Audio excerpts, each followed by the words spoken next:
Thank you all for joining. Today's speaker is Dr. Hugh Smith of the University of Florida. Dr. Smith research focuses on evaluating new and established insecticides for managing key pests of horticultural crops, including whiteflies, broad mites, and pepper weevil. In addition, research efforts evaluate integrated management of horticultural pests in high tunnels and other protected structures. This presentation today will address how insecticides are grouped and evaluated from the perspective of pest management and insecticide resistance management, while emphasizing insecticides as one component of an integrated pest approach. For anyone who's interested, I've attached Dr. Smith's website to the invite for this meeting. I encourage you all to check it out when you have a chance. Dr. Smith, the virtual room is all yours. Okay, thank you very much for the introduction, Rebecca. So I am just going to go ahead and get started. I'm a vegetable entomologist. I've been in this position for about 12 years. I was originally contacted about, talking about organophosphates because of some work being done in EPA in relation to organophosphates. I don't work a lot with OPs, but I suggested instead that I could just talk about the sort of work that I do with insecticides, which is focused on management for Florida's specialty crops. So that's really what I'm going to be talking about today. So I'm going to go ahead and try to get this to share this. Rebecca, I may need you to just confirm that I've got everything's looking the way it should. Dr. Smith, you're all set. I see your slide. Perfect. Okay, so I think I changed my title slightly from what I sent out before, evaluating insecticide efficacy and integrated pest management in South Florida. So I am going to have three parts to this presentation. I'm going to start off talking about whiteflies, then I'm going to talk a little bit about diamondback moth, and I'm going to finish talking about thrips. And I want to start off by emphasizing that I have very much a Florida perspective, a South Florida perspective. Florida is extremely diverse agriculturally. It is geographically really part of the Caribbean, much of it. Of course, it's politically part of the United States, but we don't have strong breaks in terms of weather in the pest cycle. Up in the Panhandle, you might have hard freezes, but in my area, conditions are really favorable for arthropod pests pretty much year round. So it's important to keep that in mind. You're considering what I say going forward. So I'm going to just jump right into it and focus on a pest that I've been working on a lot during the 12 years that I've been here. I actually studied this for my PhD back in the 90s, and this is the sweet potato whitefly, Bemisia tabassi. And we're specifying Middle East Asia Minor 1, which is the species name currently used. And you can see up in the top left the adult and the nymphal stages. The adult and nymphal stages are very different. The adult is free-flying. Nymphs lose their legs soon after hatching and are sessile. They're more like scale insects. And sweet potato whitefly is a pest of many agronomic and horticultural and ornamental crops around the world, particularly in warm areas. And on the right there, you can see what an infested tomato leaf looks like to the naked eye. Whiteflies are really a problem because of the viruses that they transmit. And on the lower left there, you can see the symptoms of tomato yellow leaf curl virus, which is a Gemini virus, which is a major problem for tomato growers in Florida. And Florida is the primary producer of fresh market tomato, along with California for the US. And you can see that tomato has just been tied once. That plant should get about 3 times bigger, but it's going to stop growing because it's been infected by this virus, which causes this stunting and these bright yellow symptoms on the leaves. I'm showing you here a field. This is what all tomato fields should look like before they are planted, but more importantly, after they are finished being harvested. And what I emphasize with growers is the most important thing they can do to manage any virus is to promptly destroy the field to get rid of the inoculum of the virus and the host. I think a lot of the problems that we encounter in Florida is because this isn't done promptly. So clean culture is really the first line of defense. And I'm also showing you a picture there on the right of two varieties of tomatoes side by side. There is genetic tolerance in a lot of commercially available tomato varieties, tolerance to the virus. So you can see on the left in that picture, there was a susceptible variety that was severely stunted, and it's right next to a tolerant variety that is doing quite well, even though they were under heavy viral pressure out in the field. So genetics is also a major line of defense. However, growers still spray intensively, and their primary reliance is on insecticides. And there are a lot of insecticides registered for use in tomato and other crops to manage whitefly. And I've been screening them over the past almost 10 years to get an understanding of what works, what isn't working so well, where are we seeing resistance, in order to provide guidelines to growers. And here's a list of some of the ones that I've been evaluating. And the ones on the top there in green, both pale green and dark green, these are systemic insecticides. So I've got the commercial name under insecticide, the active ingredient, and then that column that says mode of action. This is really what's most important for me. I know the EPA assessing risk looks at other characters, but I really focus on the mode of action of the insecticide in order to determine where its best placement and how to address the development of resistance. And then on the far right, you see a column that indicates which stages of the whitefly are targeted. So the pale green background are the group 4 nicotinic acetylcholine agonists. So these are mostly the neonicotinoids, 4A, but also a butenolide, fluperidifurone has been added a number of years ago, 4D. And the main distinction with Savanto Prime or fluperidifurone is that it has a more favorable pollinator safety profile when used according to the label compared to the neonics. And then in dark green is another systemic, which is a diamide, a group 28, a completely different mode of action. So important for resistance management. Below that, we've got two group 9s or cortitonal modulators. Again, an entirely different mode of action for managing whiteflies. The three on the bottom that are kind of purple, these I've highlighted in purple just to make it easier to focus on them. These are all used to manage whitefly nymphs. These insecticides don't do anything to adults, but they are in fact three completely different modes of action. The buprofezin and pyriproxyfen are both growth regulators. They prevent the whitefly eggs, or usually the nymphal stage. They interfere with the progression from one stage to the next. And the one on the very bottom is a lipid biosynthesis inhibitor, spirotetramate. So I'm going to talk about some work I've done evaluating their efficacy over the past several years. And we collect whitefly populations from across South Florida and establish colonies. And then we do two types of bioassays, both of which use the same methods. And I'm going to start off talking about a maximum dose bioassay, which is just what it sounds like. We're testing the top labeled rate in an under laboratory setting.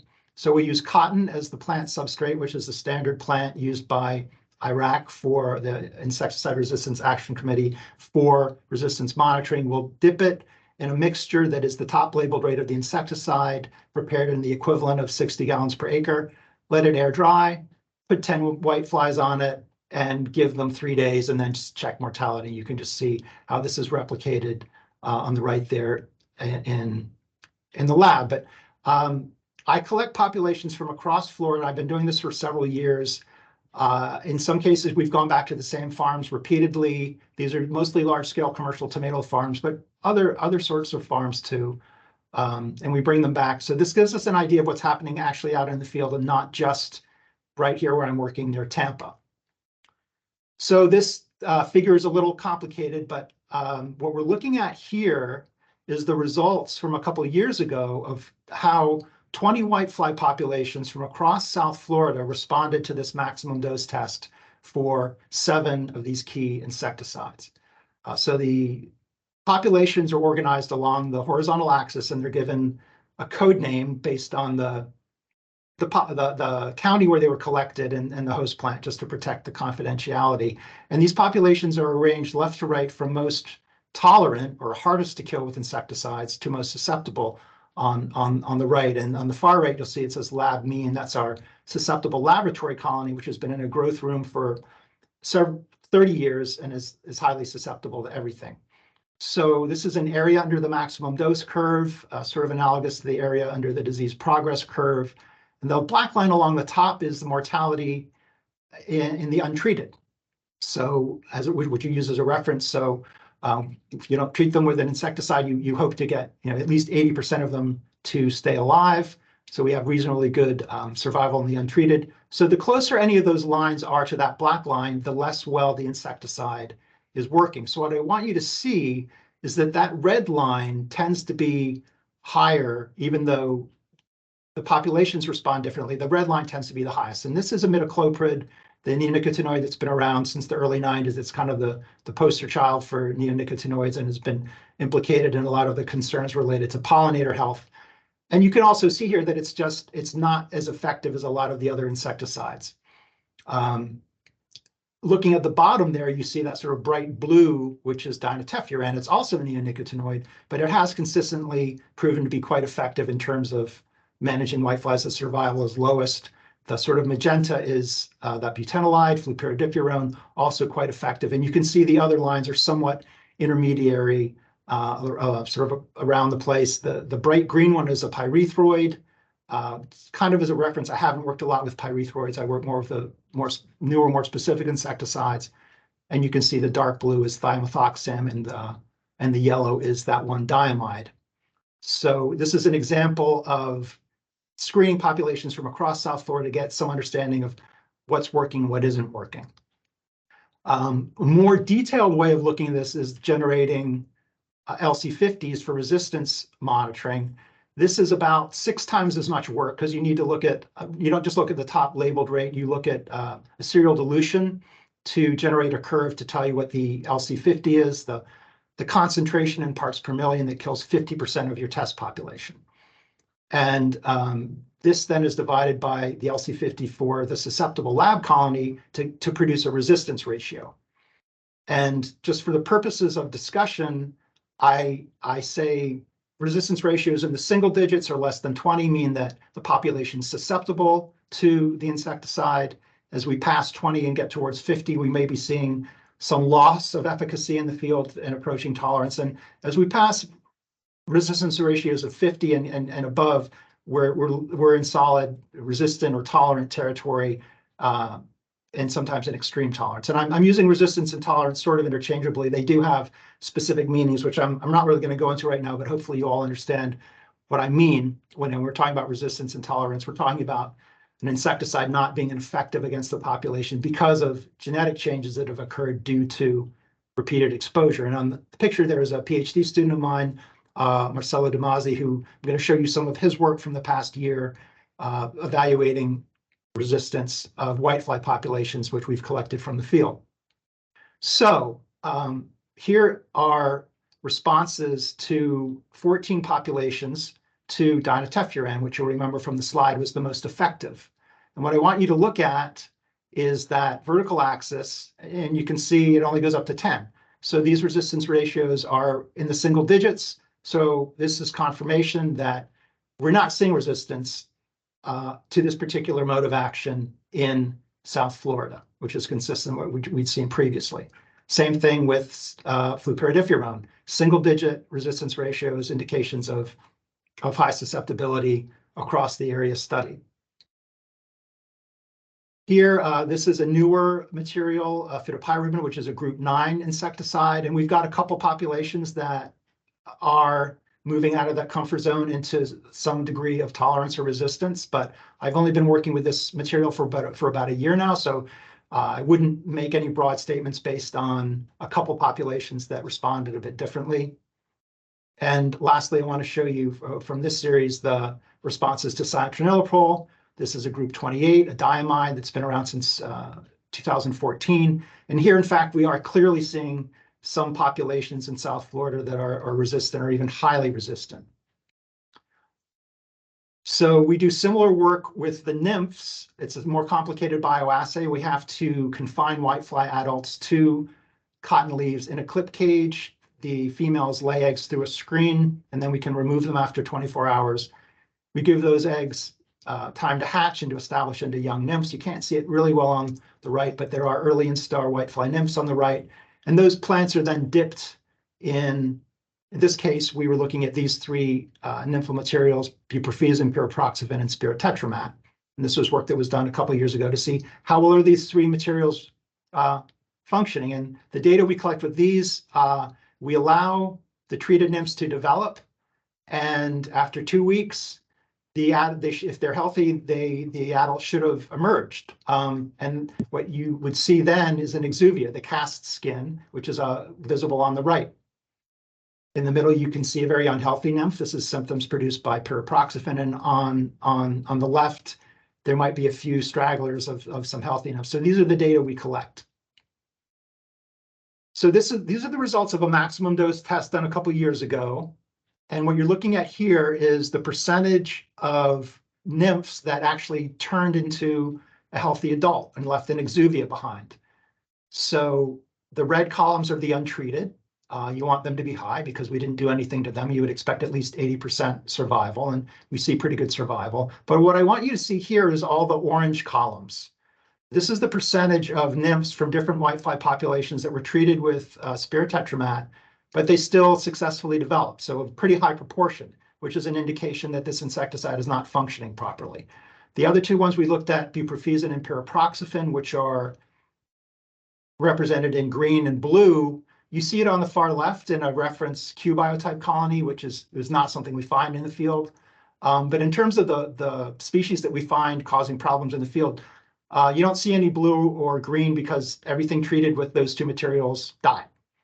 So this sort of information allows me to tell growers, okay, buprofesin and pyriproxyfen, that's Courier and NAC, are working well, but we have concerns about spirotetramat. So we're going to do more detailed work. We're going to carry out serial dilution bioassays and generate LC50s.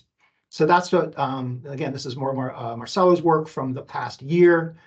And again, looking at the vertical axis, you see we've got resistance ratios getting up into the hundreds. So clear evidence that resistance to this mode of action is developing. And so I would say to growers, okay, this should not probably be your first line of defense with regard to nymphs. You want to start off with one of the other two materials. And if you still need to apply something for nymphs, then consider Movento as a last resort. It's clearly working in some places, but not working everywhere. I know some of you in the group work with biopesticides. I'm mostly going to talk about conventional insecticides today, but I do a lot of work looking at biopesticides. They do not tend to kill in a way that selects for resistance, so they're good for resistance management as well as insect and whitefly management. What we're looking at here is the results of a field trial I did a number of years ago, and the focus was, can we use some of these softer insecticides to reduce reliance on neonicotinoids early in the season? Neonics are usually applied at planting and maybe 3 or 4 weeks after planting. And there have been also the concerns not just with resistance, but with impacts on pollinators. So I looked at Impede, which is an insecticidal soap, represented in blue on this. I looked at a mineral oil, which is yellow, and I looked at kaolin clay or surround, which is gray. And there were two neonicotinoid treatments. One was imidacloprid at plant followed by thiamethoxam, that's the brown line, and the other was dinotefuran. So the red line here is the untreated. And what we're looking at is the percentage of tomato plants showing TYLCV symptoms up until week 8. It takes a couple weeks between being infected and for symptoms to appear. So this is really showing us how well these different treatments protect the tomato crop from virus transmission in those first 5 or 6 weeks. We're really just focusing on the first 5 weeks. So you can see that the untreated is the red, and there's a couple that actually had more virus than the untreated. Particularly the kaolin clay stands out. It seems to actually make problems worse. But what I would like you to see is those lower lines. The green line is the dinotefuran, which is 2 applications of dinotefuran, which had the best. But that blue line is actually a weekly application of Impede, an insecticidal soap. And we've seen here and in other trials really good results from insecticidal soap. You can't only rely on it, but it does have a role to play. It can be incorporated into conventional rotations, and as an example of a softer insecticide that can help reduce whitefly numbers and virus transmission without contributing to the development of resistance. So what do I do with all this information? I try to work with growers to design insecticide rotations to use insecticides most efficiently and effectively, and to not rely on insecticides that aren't working well. And we use a treatment interval approach. The treatment interval is it's an estimate of the life cycle of the pest. So we use a 5-week treatment interval for Bemisia tabaci. It's about 3 weeks from egg to adult, and we'll say the adult lives a couple weeks. And what we want to do is group those modes of action into 5-week intervals. So if they're going to start applying a neonicotinoid in week 1, they can apply it again in that first 5-week interval, but they don't want to apply it again in subsequent intervals. Okay. And this is just another picture of, this is watermelon. It applies, I'm focusing on tomato, but this applies to other crops. Cucurbits are even more important because of the importance of pollinators and protecting pollinators in the production of watermelon, which is another important crop for Florida. But getting back to tomato, for example, you would say, okay, you can apply a 4A or a 4D at week 1 and week 3. And then in the following week, you might want to try the diamide, cyantraniliprole, which is 28, completely different mode of action. And this is a better placement of the diamide because this is also around the time when we start to see leaf miners and other pests show up that are not going to be controlled by the group 4 insecticides. Some grower might want an alternate scenario, such as what I'm showing here. They might want to start off with the group 28 because it is good for whiteflies and virus transmission. So the group 4 then that they might want to choose for the next 5-week interval, we would suggest Savanto or fluperotiferone because of what I said. It has a more favorable pollinator protection profile. However, that 4D, the fluperotiferone, is not going to do anything for caterpillars or leaf miners. So how do you address these other pests? The go-to product might be the group 28, but we can't keep applying that because we've already used that the first 5 weeks. So we don't want to apply that. And I've just listed a couple other modes of actions here that could be used for caterpillars, 11A, 18, 22A. Same for leaf miners. So this is how I would try to assemble this kind of information.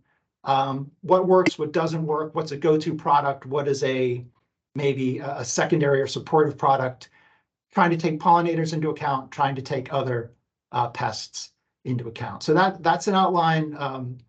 That's really what I wanted to say about whiteflies. And I'm going to shift to a different pest now, diamondback moth, which is also globally known for developing resistance to insecticides.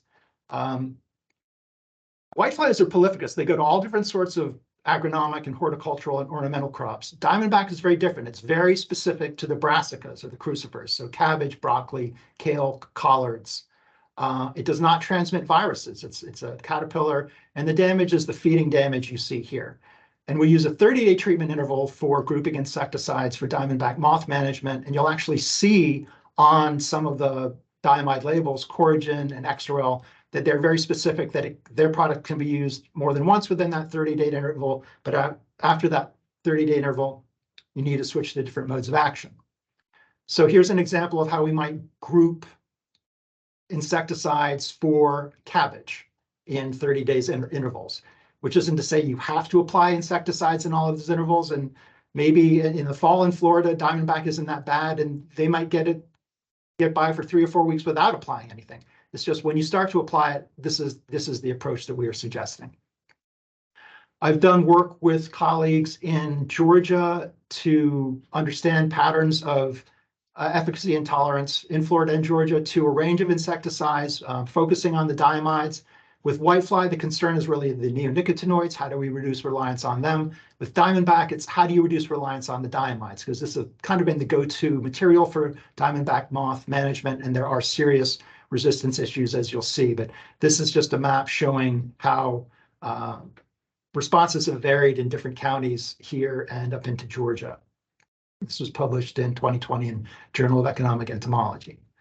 So we've come up with lists of insecticides that work well, not so well, and don't work well at all. And I don't really like these sort of efficacy lists because here, say, Proclaim is one of the better materials. We don't want growers to think, okay, that works well. Why spray anything else? The insecticides really have to be discussed in the context of season-long rotations. But what I'd like you to look at in this slide is over in that first column, the mode of action column. So I've got 5 insecticides there we've seen work quite well, and they're all different modes of action, which is good. That's what we want for chemical when we're relying on chemicals, is a variety of modes of action. So we're not relying on one because this leads to the development of resistance. Something else that's kind of neat about what we can do with diamondback rather than whitefly is we put the larvae from different populations in petri dishes, and we look at mortality, but you can also look at feeding. So we can also weigh these leaves before and after the larvae have been confined. And you see with the coragen up on the top left, you can actually see the feeding damage. And you see not only that some of these insecticides don't kill, but the damage that is done. And this is useful information also to convey to growers. So I'm just going to show you results from some populations we've tested over the past few years to give you an idea of where this information comes from. So this is about 11 populations of diamondback moth were tested against emamectin benzoate. And we're looking at the name of the population is there on the vertical axis. And the blue line is the untreated, and the orange is the percentage of survival when they were confined with Proclaim. And you can see there's not a lot of orange there. It was pretty effective across the board at reducing. Here's a similar example of these populations for spinetoram, another relatively effective material, different mode of action. A lot of blue, high survival in the untreated, not a lot of orange, pretty effective. Good news about diamondback moth is the BT products are quite effective. The Bacillus thuringiensis products are quite effective. But look at what happens when we start testing the diamides. You see a lot of color here. In some of these populations, there were complete failure of the diamides, very high survival. So this is the sort of information that we take to growers to help them decide what to use and what not to use. I want to talk a little bit about something we're doing that's not insecticide related. This is some work a PhD student, Amanda Faruya, is doing. Growers have noticed, for example, that they see different levels of damage. For example, less damage in red cabbage than green cabbage. Napa is very important, collards. These are important crops here in Florida. So we wanted to see, are there differences in the absence of insecticides because of these plant architecture characters that maybe could be incorporated into management? For example, if there really is less damage in red cabbage, does that give us an opportunity maybe to use less insecticide and to rely on some other controls, such as natural enemies? There are a lot of parasitic wasps that attack diamondback moth. So part of what we're looking at is to compare the incidence of diamondback and parasitism among green cabbage, red cabbage, Napa cabbage, and collards. We looked at this in 3 different growing areas, but I'm just going to condense that and show you. This is infestation of diamondback on these different host types. This was multiple plantings across the state, but it is interesting to see that, and we're looking at it on a per weight basis here, that this is a complete absence of insecticides. Yeah, we do actually see less diamondback in red cabbage than collards or green cabbage, and even less in Napa. And what Amanda did was collect all of the larvae and pupae from these sites and bring them back and rear them out. And in many cases, we got a lot of parasitic wasps. So there are many naturally occurring parasitoids for attacking this particular pest. And part of what we want to do is, if we dial back all those harsh insecticides, if we can rely more on some of the softer insecticides, there are BTs, there are baculoviruses, there are other microbials, which I'm not going to talk about today. Can we invite some of these parasitoids in to help us? And you can see pretty much across the state, at least 10% parasitism in the absence of insecticides and almost 20% in Napa. So there's differences in infestation and in parasitism. So this is just an example of how we're trying to, not just look at insecticides, but pull in some other components of IPM. So lastly, I want to talk about thrips, which are a completely different group that also are extremely problematic, but have other opportunities in terms of IPM, particularly with regard to competition. In the tropics and in Florida, in South Florida, we're always dealing with a mixture of thrips species, and some of them are harmful and some of them are less harmful. Here I'm showing you some of the more common ones. On the far left is Florida flower thrips. This is a native thrips. It only causes problems in very high numbers and unusual conditions. It can be relatively benign. Next to that is Western flower thrips, which arrived in Florida in the early 90s. Globally, probably the most important pest thrips. Melon thrips, Thrips palmi, a problem in South Florida across a lot of crops. Chili thrips, I'm not going to talk too much about today, but I will mention at the very end a new invasive Megaleurothrips usitatus, which is only a problem in South Florida and the Miami-Dade area, and it's very specific to legumes, whereas the other four, the lighter colored ones, are real generalists and go to all sorts of different things. I became involved in thrips in 2013 when they became uncontrollable in strawberries and a lot of other crops in my area here in West Central Florida. And you can see what thrips do to strawberries. Florida is the main producer of strawberries for the US in the winter months. And you can see this bronzing, and also those cabbages kind of looked as though they had a flamethrower applied to them. No one had really studied these thrips. There was an assumption that this was Western flower thrips and that this was a result of resistance to radiant or spinetoram, which is the main crop used. So I mentioned neonics as being important for whiteflies and diamides important for diamondback. Radiant or spinetoram is kind of the go-to insecticide for most thrips, and its overuse does result in problems with resistance. So the main concern back in 2014, 2015 was, can we reduce reliance on spinetoram as a part of addressing thrips problems? But the first thing we did was really study which thrips were in those strawberries. So this is thrips species composition in strawberries that have not been sprayed. And what you see is mostly, these are pie charts. The biggest piece of that pie is blue. This is overwhelmingly Florida flower thrips. It's a native thrips that rarely causes problems. The orange, much smaller slice, is Western flower thrips, which was implicated as causing those problems that I mentioned. In fact, what happened in those years, environmental conditions resulted in Florida flower thrips becoming very abundant and causing the damage, but this is all part of sorting that out. So there's a mixture in there, but just remember that in the absence of insecticides, the most abundant thrips is Florida flower thrips. We carried out insecticide trials. I'm not going to go into those details. They're listed there on the bottom of the slide. There are various rotations with trying to reduce reliance on radiant or spinetoram. And what we're looking at is 2 years pulled together Florida flower thrips, numbers per 10 flowers. And if you look at the vertical axis, you're seeing on the untreated, we're getting up to about 14 per flower. Not a lot of statistical differences in the treatments, but over on the right, you see a really brigade times 4. So brigade is a pyrethroid. Where we repeatedly applied a pyrethroid, the numbers of Florida flower thrips were really low, less than 1 per flower. Okay, now let's look at what happens what was happening is exactly the same fields with Western flower thrips, which is the more harmful pestiferous thrips. Looking at the vertical axis, we're looking at 3 or 4 thrips per flower, much lower numbers overall. But look at that tall column on the left. That's not the untreated anymore. That is where we repeatedly applied a pyrethroid. So we had the most Western flower thrips where we repeatedly applied brigade. The other treatments, there was not a lot of difference. If you look at the untreated there, right underneath the letter B, we had the same number of Western flower thrips in the untreated as we did where we sprayed intensively. So going back up to this, in the absence of insecticides, overwhelmingly a native species that is not that harmful. We spray a lot of a pyrethroid, we knock it down to about 1 per flower, and we increase the damaging invasive up to almost 4 per flower. So this is an example of how insecticides can actually favor the establishment and predominance of invasive species and species that develop resistance.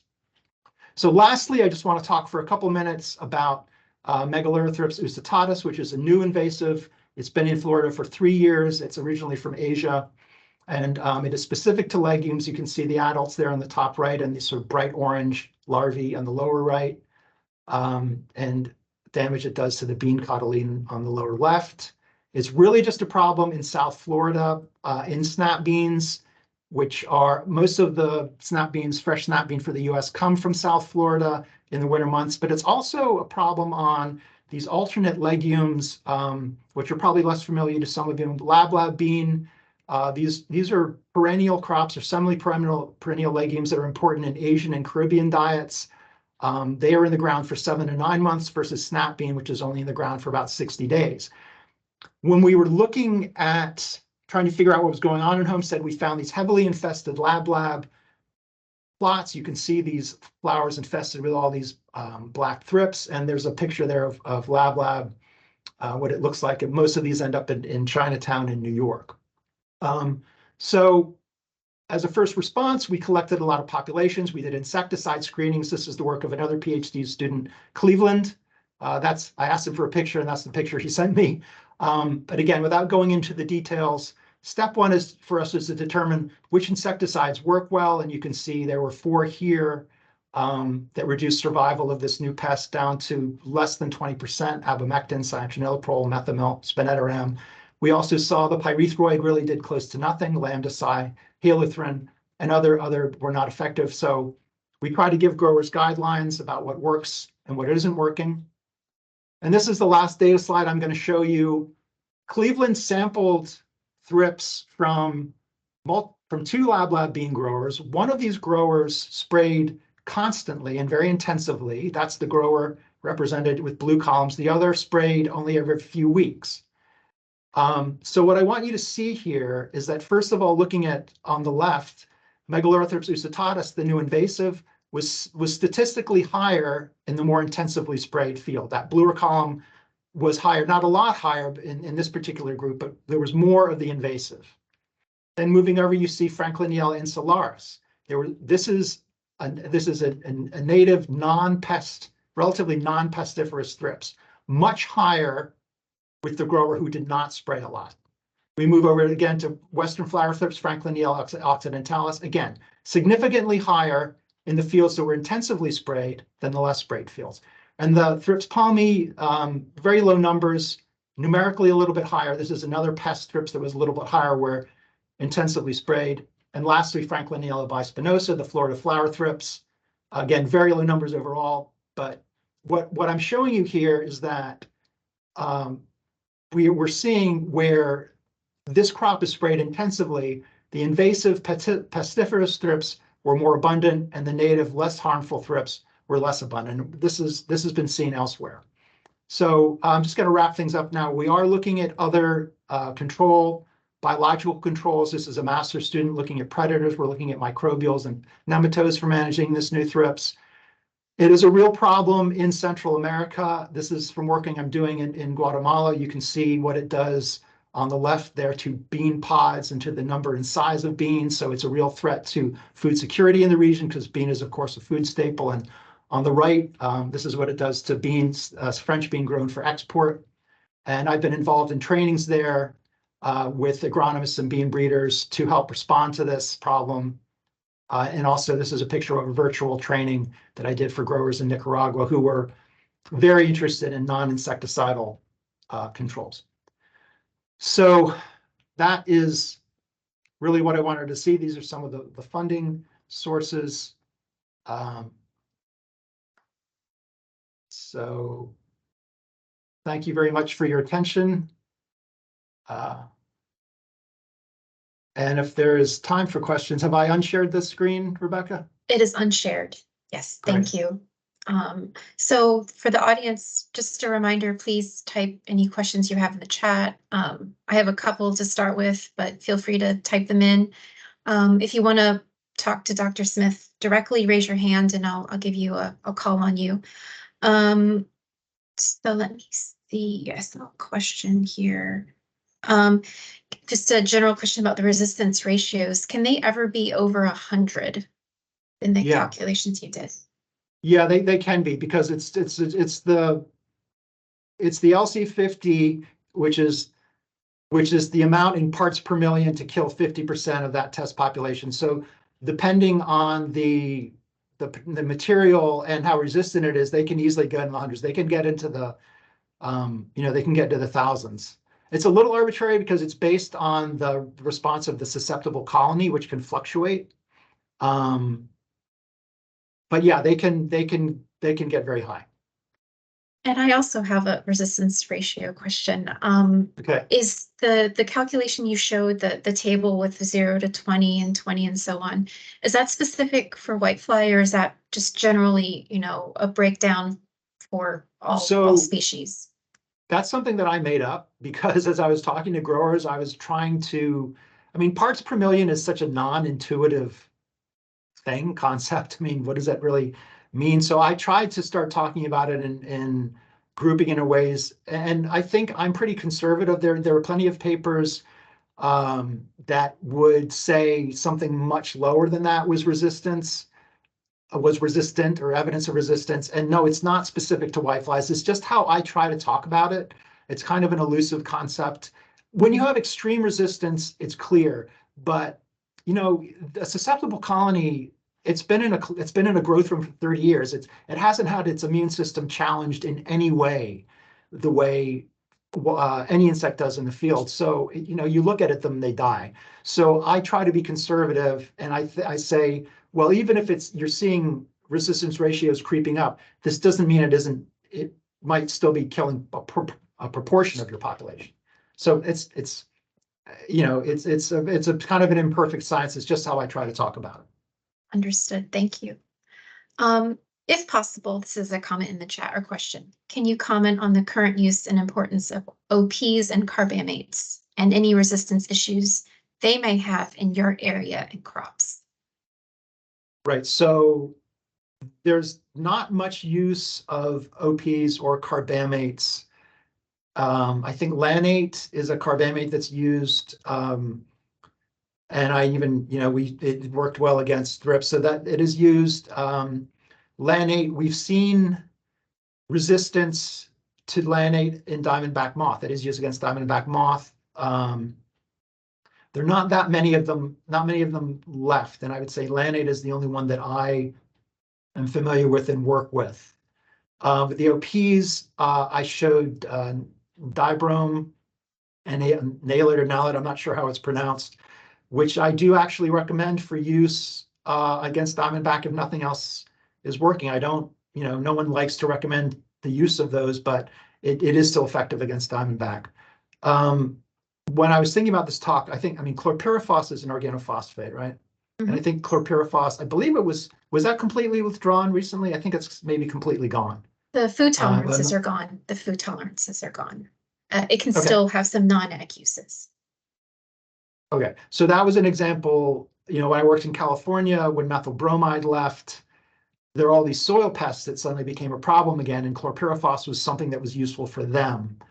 But to get to the question about, they're not used a lot that I'm aware of, and I'm not aware of any resistance issues with any of them. But I haven't really studied them, just as I haven't really studied the pyrethroids, just because I try to focus more on the more target specific newer materials that I know, even if they're problematic, they're not as problematic as OPs and carbamates and pyrethroids.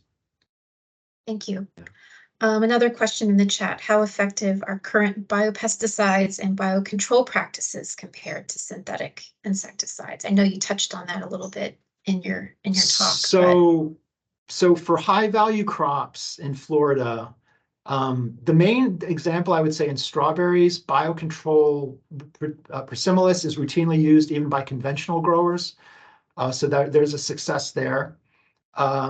The example I gave started off with whiteflies and virus. There's very little role for biocontrol when you're talking about something that can transmit a virus in a few minutes of feeding.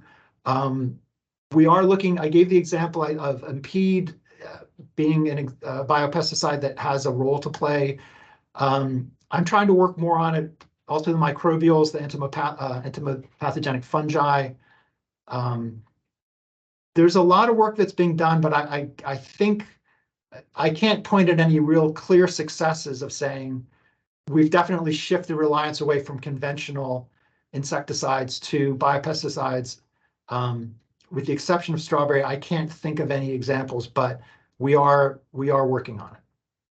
And just to clarify, Prisimilis is the predatory mite. Prisimilis is a predatory mite. Okay. Yeah, it's commercially available predatory mite. And there's some other mites, but Prisimilis is the one that's routinely used for two-spotted spider mite in strawberry. Got it. Thank you. So I have a question I'm going to ask, but folks in the audience, feel free to chat, raise your hand. I'll call on you in a second. So based on what you were showing, it looks like the insect growth rate regulators are used for the nymphs, the whitefly nymphs at some point in the season. Yep. At what point, I mean, sometimes those can take a little while to actually be effective. So the whiteflies are still feeding even though those chemicals have been applied. Right. Do you recommend a certain like seasonality to using IGRs? Would you say you should use those early in the season when populations are low? I guess what does timing play in the role of recommending an IGR versus something that's contact or systemic?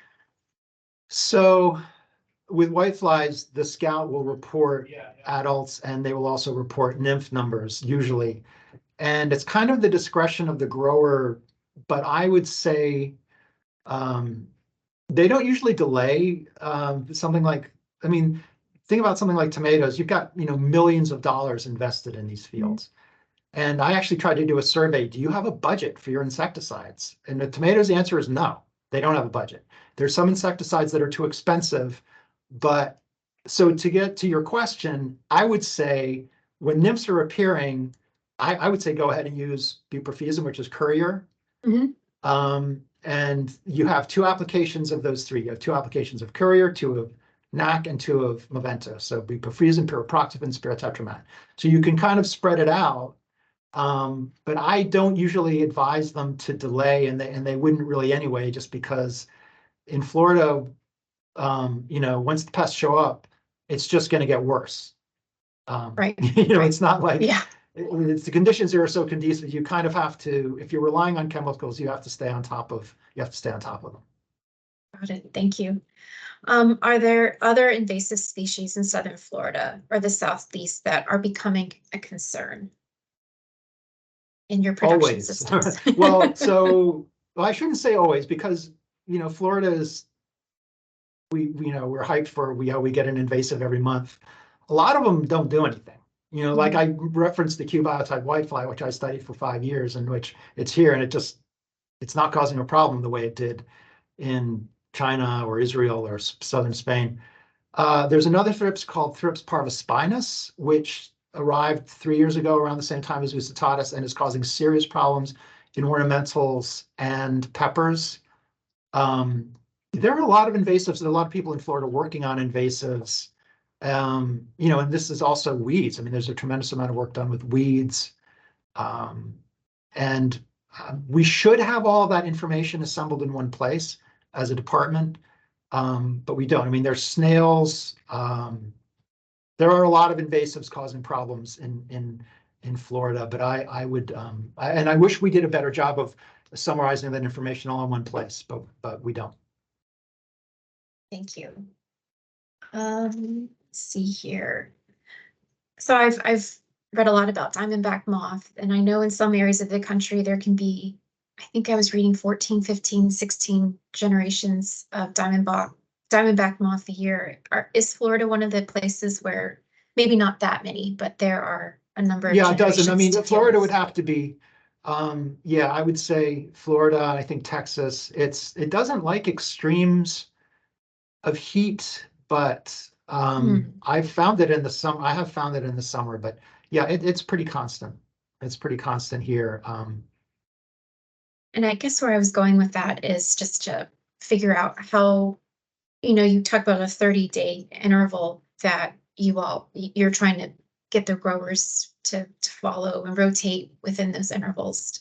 Right. Just, I imagine that constant onslaught of diamondback moth at the more ideal times of the year is something you're also in the back of your mind when you're recommending what to do. So in Florida, it's interesting. In the fall, we don't tend to have problems, and the growers have a lot of success just applying BTs. For some reason, in the spring, we often get populations that are uncontrollable across the state. And I don't know if it's just if the resistance simply develops every year, but that's the pattern here. It's really the spring where it's really the most problematic, and where we get to a point where in some cases nothing works. Got it. So I'm gonna, yeah, there's a hand raised. Yes. Go ahead, Mohammed. Please go ahead and ask your question. Yeah, ask your question. Thank you. I just want to ask, in our labels, most of the labels, we will write something about resistance, but as you can demonstrate, that, the label will say, you apply 3 times or 4 times. It looks like that you will not apply 3 times or 4 times. You will apply like 2 times. How we can state that in the label more specifically, if we can?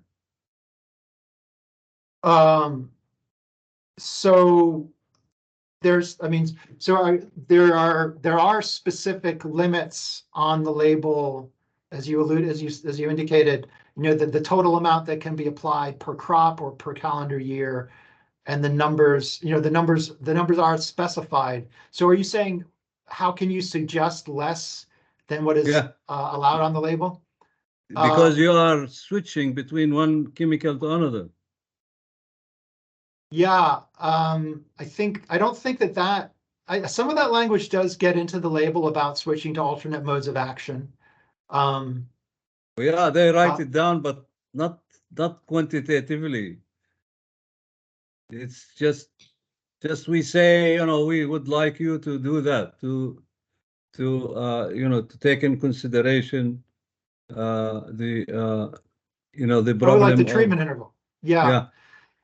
Well, I mean, the label is the law. So if they, if they, I think that putting it on the label that's pretty much the best that can be done Okay. under the circumstances. I don't know how to enforce it beyond that. Okay. Thank you. Sure. Another question in the chat, given the invasive species that are spreading to Florida, is it possible that eventually certain crops won't be able to be grown in some areas, at least for a few years? Yeah, I mean, this happens. There are people who stop growing pepper because of Thrips parvospinus. Growers are a lot more likely to tell me they're going to stop growing something because of Mexico than because of invasive species, because they're competing with Mexico imports at much lower prices. But I'm just trying to think if well, I mean, the obvious example is what's happening with citrus, with greening, which has drastically reduced acreage and continues to reduce acreage every year. I don't work in citrus, but yeah, there are examples of invasives that are undoing industries, with the citrus being the most obvious one. Mhm. Yeah. And going back to rotations and resistance management, there's just a general comment in the chat that the agency is now requiring products to bear the mode of action group number on all labels for the ag uses. So we're being Right. cognizant with your recommendations of mode of action with the labels, Yeah. also reflecting that. And then following Mohammed's question, so the audience member who just speaking with you, we often evaluate pesticide risk based on the maximum application rate and maximum number of applications. So we have some calculus involved with evaluating risks to pesticides. Mhm. Why was there such heterogeneity and susceptibility across sample populations from relatively close locations, or what appear to be close on your maps? Yeah, so and some, like where we saw resistance, like Movento and Cyanotronilpo, we saw a real range. I expected to see that when I started doing that, I expected to see that with everything, because growers have different management styles, from farm to farm, from commodity to commodity. They will spray different amounts. There are a lot of refuges in Florida. There are a lot of places where whiteflies can go and not be sprayed. It's where they can hopefully, I mean, it takes a few months at least, depending on the mechanism or the genetics. But you would expect, I mean, I would expect there to be a certain amount of variability in these populations, simply because, I collect something from tomato, but maybe its parents flew over from a weed that hadn't been sprayed, or flew over from a watermelon that had been sprayed twice as much. So, I talk about a population, but it's really a snapshot. And we do return to the same areas and see similar patterns. But I think there are just so many there are a lot of different factors influencing that resistance profile. And there's some of it's inherent in the species, some of it might even be in the actual product. the tendency of certain modes of action to result in or produce resistance. I think it's more in the species. I mean, the pests that I work with they all develop resistance to insecticides. If we could kill them with insecticides, I wouldn't have just given that presentation. Mhm. So there's something inherent in the species also, which makes them tend to develop resistance, but also may explain some of that variability. I don't know if I've answered the question, but Florida is extremely variable in terms of the agroecosystems, in terms of the management and the pesticide pressure on these different populations. So it's probably just a reflection of that environmental variability. Mhm. Yeah. Any other questions? Type them in the chat, raise your hands. Mohammed, I see you're off mute. Did you want to follow up with a question or comment for Dr. Smith? No, thank you. I was just Okay. I was just thinking, yeah, I know that we do, use the maximum number of applications, but what from the presentation I can see that this is not the case. It's not supposed to be the case because they are using another insecticide. So it's not enforceable. I mean, all what I was aiming to do is to reduce the amount of pesticide applied. That's my. Yeah. Well, I understand the EPA, you guys are looking at the worst case scenario, which makes sense. And I'm telling you what I promote and try to push with growers. That isn't to say that they actually do it. I mean, some of them do. I mean, in some cases I have relationships with growers and they clearly are adopting what I say. But I mean, there's probably a far greater use of cheap pyrethroids than I know or that I would even like to think about. Or they probably, I mean, malathion is an OP that is still used. I don't know how effective it is, but I presented kind of a best case scenario, and you guys have to deal with a worst case scenario. So I think it makes sense that there's a compromise.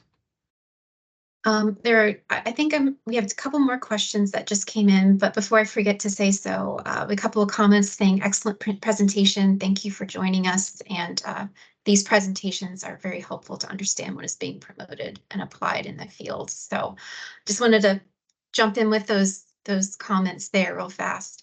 And let's see. My pleasure. I thank you for the invitation. And anyone wants to follow up with me, you're welcome to send me an email.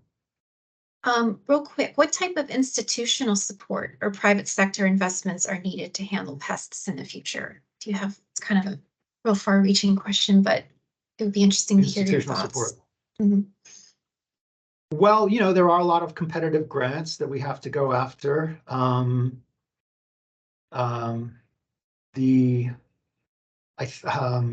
Yeah, that is a big question. Looking at alternatives, looking at trying to come up with alternatives with softer insecticides, looking at biopesticides. I was alluding to the importance of competition with thrips, which is really interesting, a really interesting idea. So I think, the US as a country, I think we do a very good job of supporting research, the sort of thing that I try to do, that a lot of us researchers try to do. So I know some of my colleagues wouldn't agree with that, but if you've been overseas and other countries don't, we've got all sorts of programs and opportunities to go after funding. So it's really just, it's kind of a question of being successful and being lucky at that. But I think on the whole, we do a reasonably good job of supporting researchers who are trying to sort this stuff out. And last question, we're at time. In your opinion, do you think of resistance buildup as a matter of when and not if? Yes, I do. Particularly with certain pests, because something else that is interesting, there are a lot of insects out there that you spray them and they die, and that's the end of the story. I mean, that I don't end up working with them because, and this is just something that I've become to think about recently. What exactly makes a pest a pest? Why is it that some of these Bemisia tabaci, diamondbacks, certain thrap species. What is it about them that makes them develop this resistance? And they have different reproductive strategies, which probably have something to do with it. But certainly with the ones that have been problematic that I talked about, yeah, they're probably going to develop resistance.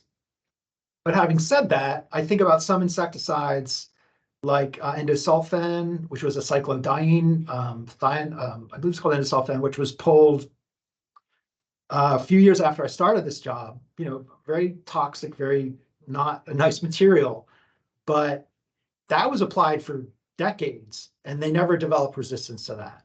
Or you think, so there are examples of insecticides that can be applied repeatedly for years, and the insects don't.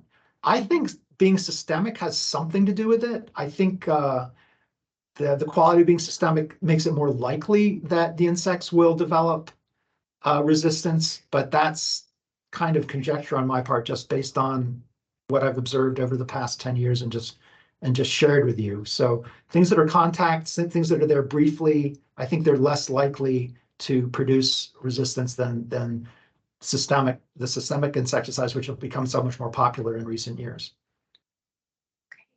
Well, thank you again, Dr. Smith. That wraps up our questions in the chat. More people have been typing in to thank you for presenting, and really appreciate your time today. And I will send out the recording to everyone Great. Today or tomorrow. Thank you very much. I appreciated the opportunity, and I certainly look forward to hearing from any of you if I can help in any way, or I'm very interested in what you all do and be interested in learning more about that in the future also. So thanks, Rebecca. I appreciate that and the invitation. All right. Have a good day. Thank you. Okay. Bye, everybody.